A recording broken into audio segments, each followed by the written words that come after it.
Bonsoir à tous, c'est Jacob. Ce soir, une petite vidéo sur l'iOS 6, donc une démonstration de l'iOS 6 sur l'iPhone 4S que voici. Donc, premièrement, il y a la fonction ne pas déranger qui fait son apparition dans l'OS. Excusez-moi, c'est dur de filmer et de faire les manœuvres avec une main.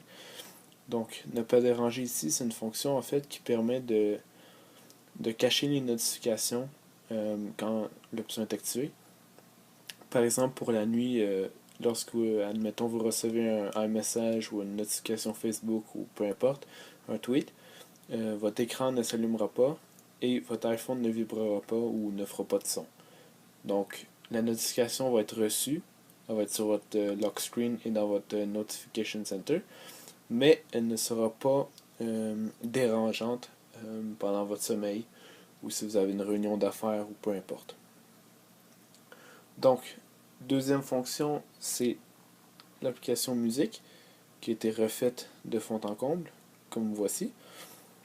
Et il y a quelque chose de génial, je ne sais pas si on peut le voir, le bouton argenté en bas ici, qui sert pour le volume, il est adapté avec les capteurs dans l'iPhone, par exemple l'accéléromètre, le gyroscope, etc.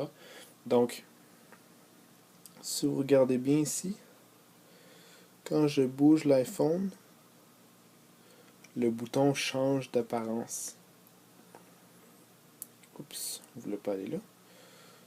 Donc, c'est vraiment un souci du détail énorme. On voit moins bien la caméra, mais c'est vraiment plusieurs images qui ont été mises pour interchanger lorsque l'iPhone est incliné ou non, pour donner l'effet que ce soit un bouton métallique avec un reflet qu'on regarde si on voit de côté. Donc, ça, c'est l'application de musique qui a été refaite en design. Donc, ça, c'est pour l'application de musique. Ensuite, l'intégration Facebook dans les réglages qui est juste en bas ici. Donc on connecte avec notre compte Facebook, on peut publier des photos, etc. etc. Donc par exemple, si je prends une photo ici, disons de mes écouteurs, là, c'est une vidéo, photo, là j'étais pas vraiment nécessaire. Par exemple ici, j'ai ma photo, je peux la publier directement sur Facebook. Blablabla, etc. Choisir l'album, poster, c'est pas ce que je veux. Et aussi, vous avez sûrement remarqué la nouvelle façon de présenter les options de partage. Donc, on peut imprimer, copier, fond d'écran, Twitter, iMessage, sur PhotoStream, Contact, Email, etc. Donc, ça. Ensuite, il y a les réglages qui ont été refaits, qui ont été repensés, je dirais, surtout, par exemple, ici, luminosité et fond d'écran, qui regroupe les deux options en une, contrairement à avant. Il y a aussi Bluetooth qui a fait son apparition sur le haut de l'écran. Il y a aussi les réglages de confidentialité pour régler quelles applications peuvent accéder à vos données et vous l'avertir. Donc, ça, c'est pour les réglages et la confidentialité. Donc, ensuite, il y a l'application Maps qui a été refaite de fond en comble.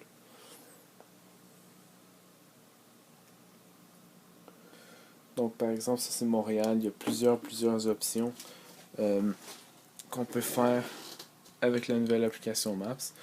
Donc, on peut par exemple prendre ici, effectuer une rotation. C'est quand même un effet assez vraiment le fun.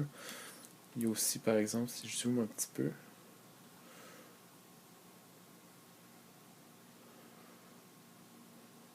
il y a aussi l'option 3D. Oups, ça c'était pas voulu. J'ai dit l'option 3D. Donc on peut voir ici une version 3D de la map. Donc avec certaines grandes villes supportées, on peut par exemple voir les immeubles, etc. etc. Vraiment en 3 dimensions. Ça reste que c'est assez impressionnant à voir en main. L'application n'est pas finale, on est en bêta 1, je le rappelle. Donc le turn by turn, la navigation si on veut, comme GPS n'est pas fonctionnel au Canada. Donc c'est bêta 1 encore une fois. Sinon il y a plusieurs autres options. Oups. Comme satellite.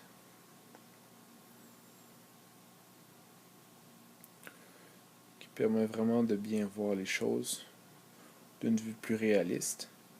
Ben, si on veut, on peut faire un mixte.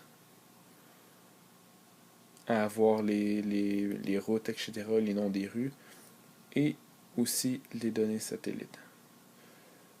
Donc, moi, je suis vraiment content de ça.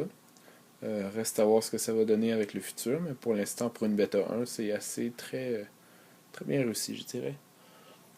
Donc, ensuite, il y a une option d'appel que je vais m'occuper tout à l'heure parce que j'ai pas de téléphone en main. Sinon, les stores, ils ont été redesignés de fond en comble. Par exemple, sélection.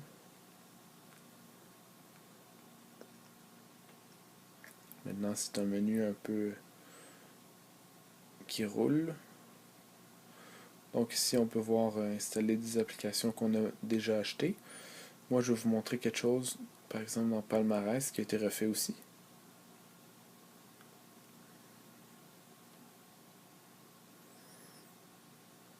Donc, tiens, il y a un nouveau Temple Run. Mais moi, je veux vous montrer, par exemple, une application qu'on a déjà achetée. Ok, Fruit Ninja y est installé dans mon iPhone. Donc, désormais, on peut tout simplement appuyer le bouton Ouvrir. Et ça aussi, en passant, c'est tout nouveau. On peut voir les applications. Dans Review, on peut... C'est pas ça que je voulais. C'est dur de tout faire à une main, pareil. J'ai dit dans Review. Bon, on peut liker une application ou un jeu sur Facebook. Il y a aussi la possibilité de directement ouvrir une application à partir de l'App Store. Donc, si on appuie sur Ouvrir, ça ouvre l'application. Donc, à peu près la même chose pour musique. Si c'est une musique qu'on a achetée sur l'iTunes Store, on peut la faire jouer directement depuis l'iTunes Store sans être obligé de passer à l'application musique.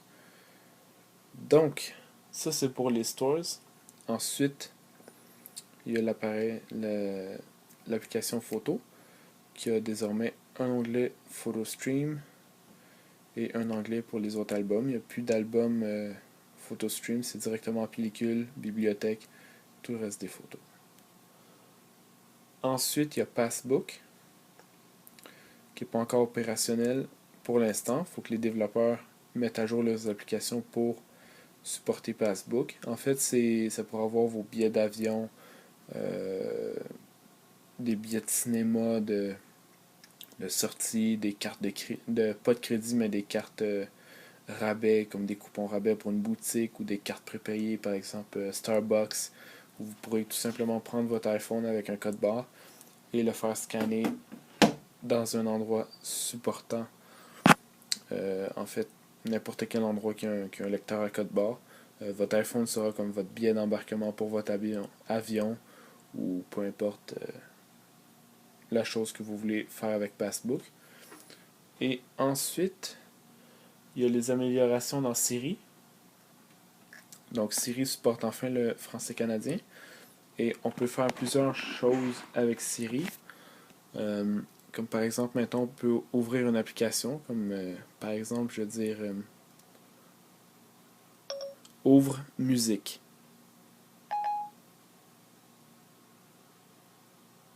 J'ajoute vos titres. Et non, il n'a pas bien compris.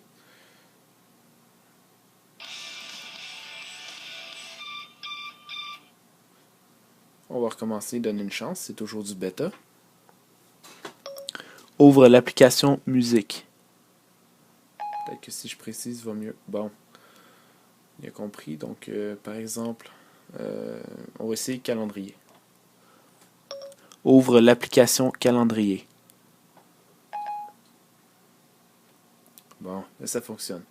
Donc ça c'est pour Siri. Et ensuite, on a Safari. qui supporte, juste un petit instant, je vais aller sur une gadget, qui supporte, je vais aller sur le site complet. Désolé, j'étais sur mon Facebook avant et il y a des choses personnelles là-dessus. Donc, aussi, vous avez sûrement remarqué que Safari est plus rapide. Donc, il y a un nouveau engin de JavaScript dedans. Et il est à peu près 400 millisecondes plus rapide qu'avant dans les speed tests de SunSpider. Donc, ce que je veux démontrer, c'est qu'on met en paysage, il devient en mode plein écran grâce à un petit réglage juste ici, là. On appuie et on est en plein écran. Donc, c'est pour mieux profiter de Safari et de vos sites web. La barre en haut va disparaître dans quelques secondes, mais que la page soit finie. Donc c'est vraiment pour avoir les sites web en plein écran. Aussi un truc de cool qu'ils ont ajouté, c'est iCloud Tabs. Donc si on va dans l'onglet iCloud, on peut voir les autres onglets qui sont ouverts sur, admettons, mon iPad ou un autre appareil. Donc pour les Mac sous Mountain Lion, il y aura aussi cette option-là et espérons que ça sera là aussi dans Safari 6 pour Windows. Donc ça c'est pour l'iOS 6. Il y aura beaucoup d'autres nouveautés au fur et à mesure que les bêtas vont sortir. Donc pour l'instant c'est ce que j'ai découvert. Et je referai peut-être une autre vidéo si jamais je trouve autre chose intéressant. Donc je vais tout de suite faire le test de vidéo en fait avec l'appel. Donc laissez-moi un petit instant. Et donc voilà, je m'auto-appelle en ce moment même. Ça devrait pas trop être long. Donc désormais on a l'option pour répondre par message, admettons qu'on est occupé. Il y a plusieurs options qu'on peut choisir. Il y a je te rappelle, j'arrive, code 9 ou personnalisé. Ou laissez-moi recommencer parce que j'ai pas eu le temps. Il y a aussi des options pour par exemple mettre un rappel pour rappeler cette personne-là qui va tout à fait être très fonctionnel pour plusieurs personnes. Donc ça peut être à partir d'un lieu quand je pars de telle place ou quand par exemple dans une heure. Donc ça c'est pour téléphone et je ne vais pas montrer le numéro. Le clavier aussi a été changé de fond en comble. Donc ça c'est pour l'application téléphone et la dernière chose que je voulais montrer de l'iOS 6.